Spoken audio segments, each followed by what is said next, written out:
Most people aren't broke because they don't make money. They're broke because they manage money in a way the 1% wouldn't even let their houseplants do.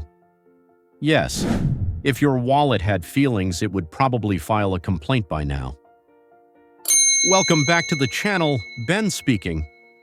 Your guide to understanding why money behaves differently for different people. Today's video, how to manage your money like the 1% in America, is going to challenge a few beliefs you've probably carried for years. Because here's the uncomfortable truth. The wealthiest people aren't operating with some magical currency. They use the same dollars we do. They just play a completely different game with them. You're about to learn why someone earning $60,000 a year can outgrow someone earning $200,000, why the wealthy seem almost immune to financial stress, and why your bank account may be reacting more to your habits than your actual income. And no, this isn't one of those skip your latte lectures. The 1% have strategies that go way deeper than coffee. I'll expose the mindset shifts and behaviors that quietly separate the wealthy from everyone else. And trust me, once you hear them, you'll start spotting them everywhere. So stay with me, settle in, and if you're ready to upgrade your money game, kindly like, subscribe, and let's begin. Start with the secret mind shift. The 1% think in systems, not salaries. If you look closely at how most people interact with money, you'll notice a fascinating pattern. Nearly everything revolves around salary day. The 15th, the 30th, the alert day. These dates might as well be national holidays. People celebrate them with a joy usually reserved for weddings and surprise party proposals. But here's where the plot twist enters. The top 1% don't live for payday. Their finances don't orbit around a salary at all. They operate with something far more stable, scalable, and honestly far less stressful: systems. A salary might pay the bills, but a system funds the lifestyle, builds the wealth, and, this is the part nobody likes hearing, keeps growing even when the person behind it is asleep, on vacation, or binge-watching a series they swore they'd only watch one episode of. Systems are the unseen engines behind wealthy people's financial lives, and the numbers prove it. According to studies by Fidelity and Vanguard, over 70% of self-made millionaires attribute their success less to income and more to consistent automated behaviors, investing regularly, allocating money strategically, and allowing time and compounding to do the heavy lifting. Meanwhile, the average person sees money as something that arrives, gets spent, and disappears. You know, like socks in a washing machine, the 1% treat money like a business treats revenue. They build funnels, rules, automations, and frameworks that remove emotion from the equation. It's not about how much they make. It's about how well their systems convert income into assets, assets into cash flow, and cash flow into long-term power. Think of it this way. If salary thinking is a bicycle, simple, functional, fully dependent on your pedaling, system thinking is a train. It moves fast, carries more weight, and doesn't care how tired you are. You don't wake up and say, "Let me manually push the train today." No, it runs because it was built to run. This shift, from depending on income to depending on systems, is the defining difference between those who stay financially anxious and those who build durable wealth in America. Once you adopt system thinking, money stops being an unpredictable visitor and becomes a predictable worker. Section 2. The Wealth Multiplier Code: Why ownership beats hard work.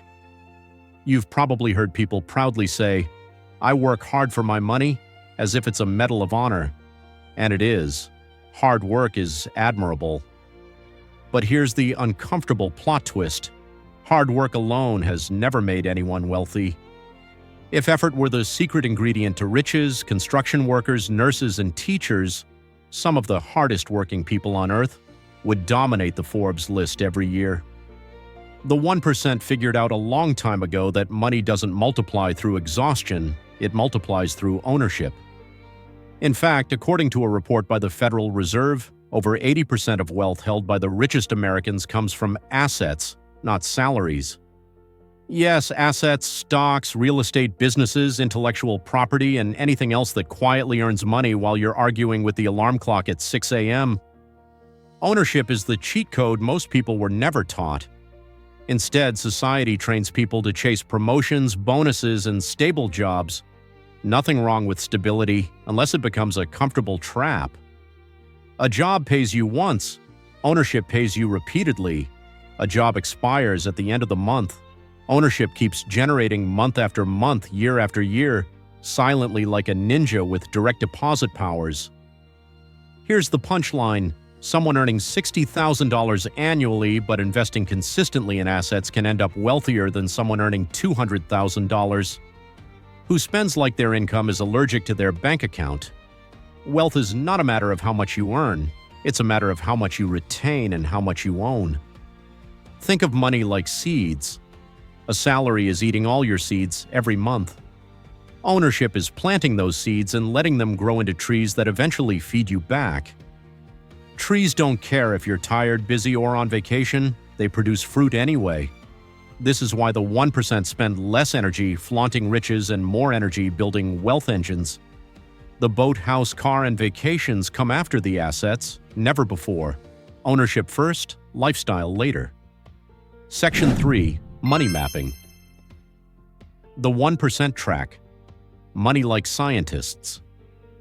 For most people, budgeting is something they do only when life forces it, like when the account balance politely taps them on the shoulder and whispers, "We are in trouble."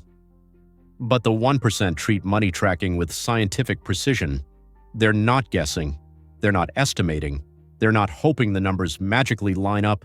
They know exactly where their money is, where it's going, and what it's doing at all times.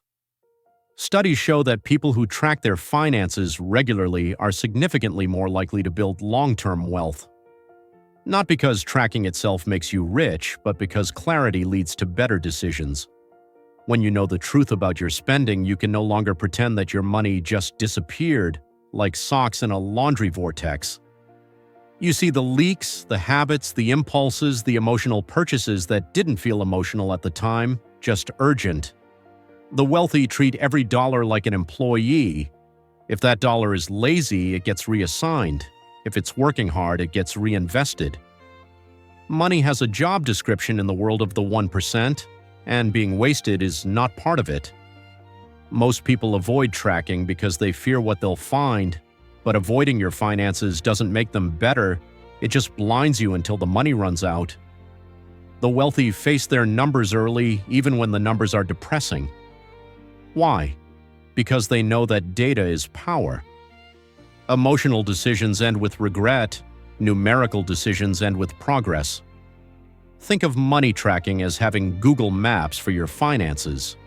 You wouldn't drive across the country relying on vibes and memory. Yet many people drive their financial lives that way, blindfolded, humming, hoping for the best. When you track your money like a scientist, you shift from reaction to control. And when you gain control, your finances stop surprising you and start obeying you. Section 4. The Automation Advantage. How the wealthy remove themselves from money decisions. The average person thinks discipline is about willpower. The 1% think discipline is about design. That's why they automate everything. They know that relying on motivation to manage money is like relying on weather, unpredictable, inconsistent, and occasionally disastrous. Automation is the wealthy person's best friend. Why? Because automated money doesn't ask for permission. It doesn't wait until you feel ready. It doesn't negotiate. It follows instructions, quietly, consistently, and without judgment. A Princeton study found that people make worse financial decisions when they're stressed or tired, which, let's be honest, is basically every weekday after lunch. Automation removes stress from the equation entirely. When investments, savings, debt payments, and contributions happen automatically, you eliminate the weakest link in the financial chain: you. Automated investing ensures you buy assets regularly, even on months when your brain is tempted to say, "Let's skip it, things are tight." Automated savings protects your goals from impulse purchases disguised as necessities. Automation gives your money a job description and removes your emotions from the HR department. The 1% design systems so tight that their money grows without daily attention. They understand that the human brain is phenomenal at creativity but terrible at consistency, so they let technology handle consistency while they handle strategy. Think of automation as putting your finances on autopilot. Pilots don't manually steer planes for 6-hour flights. They'd lose their minds. Instead, they set the system, monitor it, and only intervene when necessary. Wealth works exactly the same way. Once money is automated, wealth stops being an event and becomes a habit. Section 5. Income stacking. Why one source of income is a financial time bomb. Depending on one income source in today's world is like depending on one light bulb in your house. If it goes out, you're suddenly living in darkness. The 1% know this all too well, which is why they treat single-income living as a temporary phase, not a long-term plan. Research from the IRS reveals that most millionaires have at least 3 to 7 income streams. Not because they're greedy, but because they understand something most people pretend not to see. One paycheck, no matter how big, is fragile. There are layoffs, recessions, illness, industry shifts, company restructures, AI replacing tasks, and at least 12 other plot twists life loves to throw at humans. When you have only one source of income, every one of those twists feels like a potential disaster. But when you have multiple streams, bad news becomes an inconvenience, not a crisis. Income stacking is not about juggling 20 side hustles until you collapse. It's about building stable layers. Think of it like a wealth pyramid. Base layer, your core skill income, the thing you're best at. Middle layer, scalable income, business, online income, freelancing. Top layer, passive income, dividends, rental income, royalties. Each layer creates stability the one below it cannot. Income stacking is financial armor. The more layers you have, the harder it is for life to knock you down. Section 6. Intelligent leverage. The tool. The 1% use that the 99% avoid. Leverage is the grown-up word for multiplying results without multiplying effort. The wealthy use leverage the way chefs use salt, strategically, sparingly, and always to enhance the final outcome. The average person avoids leverage because it sounds risky or complicated, and sometimes it is, when used badly. But when used intelligently, leverage is the difference between slow growth and life-changing growth. There are 4 main types of leverage the 1% master: people, capital, technology, and media. People leverage means hiring talent to do the tasks you shouldn't be burning time on. Wealthy people understand that time is their rarest currency, so outsourcing isn't a luxury, it's a wealth strategy. Capital leverage is using money, sometimes borrowed, to grow more money. It's not about irresponsible debt, it's about making capital productive. Wealthy individuals borrow to buy appreciating assets, not depreciating toys. Technology leverage lets software, automation, and AI handle repetitive work. A good system can work harder and faster than a team of humans, and it doesn't need lunch breaks. Media leverage is the most powerful of all. A single video, article, or piece of content can work for you forever. The wealthy understand the power of digital footprints. Leverage expands your capacity without expanding your exhaustion, and that's why the 1% reach goals in 5 years that take others 25. Section 7. Wealth protection. Getting rich is easy, staying rich is a skill. Most people think wealth is about stacking as much money as possible. The 1% think wealth is about building a fortress. Because here's the truth. The world is full of things that want to separate you from your money. Bad investments, market crashes, lawsuits, inflation, unexpected emergencies, and of course the occasional self-inflicted impulse decision. Research shows that nearly 60% of lottery winners go bankrupt within 5 years. Not because they didn't make money, but because they didn't protect it. Wealth that isn't protected evaporates. The 1% know this, which is why their financial strategy includes insurance, diversification, legal structures, tax optimization, and emergency funds. Wealth protection is not sexy. You won't see people bragging on Instagram about their estate plan or insurance coverage. But those unglamorous steps are precisely what keep wealthy people wealthy. Protection is the overlooked twin of prosperity. Section 8. Internal investment. The 1% upgrade themselves before their bank accounts. The wealthy invest in themselves with the same seriousness others invest in the latest phone. They understand that their brain is their biggest earning asset. A single skill, mastered, can change someone's financial destiny far quicker than a pay raise ever will. According to research from Stanford University, people who consistently invest in learning earn significantly more over their lifetime. The 1% buy books, courses, coaching, and mentorships, not because they enjoy spending money, but because knowledge pays dividends in ways no stock ever could. Skills produce income. Income produces investments. Investments produce freedom. Growth starts internally and reflects externally, always. Section 9. Data. Over emotion, the discipline that saves millions. If money had feelings, it would probably ask humans to stop making emotional decisions with it. The 1% treat money with logic, not mood swings. They avoid impulsive purchases, panic selling, trend chasing, and emotional investing. Instead, they look at trends, long-term outcomes, and probabilities. Research shows that emotional investors consistently underperform the market by large margins, not because the market is cruel, but because fear and excitement make terrible financial advisors. The wealthy let numbers guide them. They evaluate decisions based on facts, not feelings. They know emotion is temporary, but consequences are not. Section 10. The long game. Why the 1% win in the end. The wealthy think in decades. Everyone else thinks in days.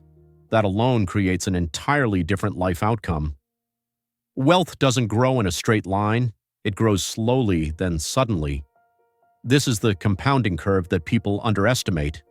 The 1% stay consistent long enough to reach the wealth curve. The average person quits right before the curve begins, and that is why the 1% win, not because they are faster, but because they are more patient. Long-term thinking creates long-term wealth. Period. We are down to section 10 through. Thank you for watching. Today we explored how the 1% think, act, invest, automate, protect, and build their financial futures. These principles aren't reserved for the wealthy. They're available to anyone willing to adopt them. Start applying one idea today, even a small one. Consistency beats intensity every single time. If you enjoyed this breakdown, kindly like, subscribe, and share this video. Tell me in the comments, which wealth habit will you start applying first?